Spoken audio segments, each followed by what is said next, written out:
ဂျပန်မှာဆေးကျောင်းကို fully funded scholarship နဲ့တက်ချင်တဲ့သူတွေရှိလားရှိရဲဆိုလို့ရှိရင်တွဲတာဗီဒီယိုလေးကိုအစားဆုံးလိုက်ကြည့်ပြီနော်ဒီ scholarship ကကြတော့ category A နဲ့ category B ဆိုပြီးမှနှစ်ခုရှိတယ် A ကတော့တက်လိုင်းပြီးသွားပြီပေါ့နော် B ကကြတော့ main claim တည်တံ့အမဲလျှောက်လို့ရပါမယ်ဘယ်သူတွေလျှောက်လို့ရလဲဆိုလို့ရှိရင်အခုမြန်မာနိုင်ငံမှာဆေးကျောင်း first year ဒါမှမဟုတ်ရှင် second year တက်နေတဲ့သူတွေလျှောက်လို့ရတယ်ဘာတွေလိုရလဲဆိုလို့ရှိရင်အခု first year ပြီးထားတဲ့ transcript ပေါ့နော်အမှတ်တွေလိုရပေါ့နော်transcript နဲ့ certificate ကိုကျောင်းဘက်ကနေတောင်းရမယ်ဒီ scholarship လျှောက်ချင်လို့ဆိုပြီးတော့တောင်းလို့ရပါတယ်နောက်ပြီးတော့ကျတော့ပုံမှန်အတိုင်းပဲ scholarship တွေလျှောက်မယ်ဆိုရင်လိုအပ်တဲ့ဒီ document ပေါ့နော် recommendation letter တွေလိုပါတယ် recommendation letter 2 စောင်ပေါ့နော်တစ်စောင်က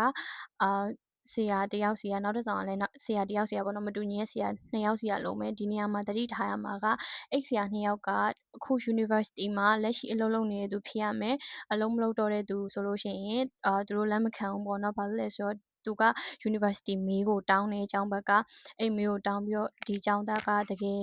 ဒီဆရာနဲ့တင်ခဲ့တာဟုတ်မဟုတ်တွေပေါ့နော်သူတို့အဲ့လိုမျိုးကြီးအသေးစိတ်လိုက်ပြီးတော့စစ်ပါတယ်တက်လိုင်းကကြတော့ August 31ရက်နေ့ပေါ့နော်နောက်ပြီးတော့ဘာလို့သေးလဲဆိုလို့ရှိရင်ဒီ category B ကကြတော့ English certificate အပြင်ကိုGMPT N1 ဒါမှမဟုတ်ရှင် N2 လို့တယ်တကယ်လို့ကိုကအဲ့အဟာတွေမဖြေထားဘူးပေါ့နော်အဲ့လိုမျိုး certificate မရှိဘူးဆိုလို့ရှိရင်ဘာလို့မလဲဆိုလို့ရှိရင်အခုဒါတို့ Japan University မှာဒီ admission တွေလျှောက်မယ်ဆိုလို့ရှိရင်တောင်းတဲ့ဒီသူတို့ဂျပန်စာဆမ်းမွေးပေါ့နော်အဲ့ဒါဝင်ဖြေလို့ရတယ်အဲ့ဒါဖြေလို့အမှတ်200ထပ်ရမယ်ဆိုလို့ရှိရင်လက်ခံတယ်ပေါ့နော်အဲ့ဒါကကြတော့ N1 ဒါမှမဟုတ်ရှင် N2 မရှိတဲ့သူတွေအတွက်ပါကျန်တာကတော့အဲ့ဒါပဲပေါ့နော်ကျန်တဲ့ဟာကြလိုမျိုးstatement of purpose ပေါ့နော်ဒီ motivation letter လိုမျိုးဟာမျိုးပေါ့နော်အဲ့လိုမျိုးဒီကိုက scholarship ကိုဘာလို့တက်ချင်တာလဲ